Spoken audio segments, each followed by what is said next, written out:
She looked me dead in the eyes and told me she didn't remember who I was.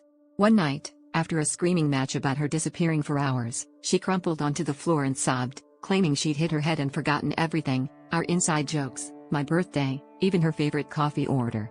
I spent weeks walking on eggshells, replaying memories for her, trying to spark something in her eyes. I even took her back to the place we first met, hoping for a miracle. It was torture, but I was convinced she just needed time, that if I loved her hard enough, I could bring her back. But things didn't add up.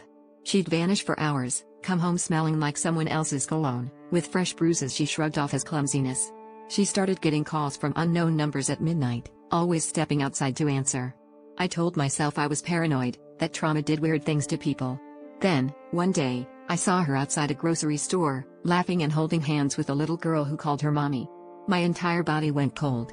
She was kissing a man I'd never seen before like he was her whole world. I didn't confront her right away. Instead, I followed them, yes, I know how that sounds, straight to a house with a swing set in the yard and shoes lined up by the door. She slipped inside, smiling, like she belonged there. I waited outside in my car until she reappeared hours later, back in the clothes I recognized, wiping a lipstick stain from her neck.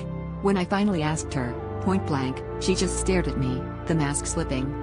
She told me she'd never forgotten who I was, she just couldn't be honest because it was easier to fake amnesia than face the mess she'd made. The worst part is, I wasn't even angry. I was relieved. I'd spent so long trying to fix her, to save us, that I never stopped to think about saving myself. Watching her walk away, I realized I'd been living in a fantasy, clinging to a woman who built a whole other life while I was busy rewriting her memories.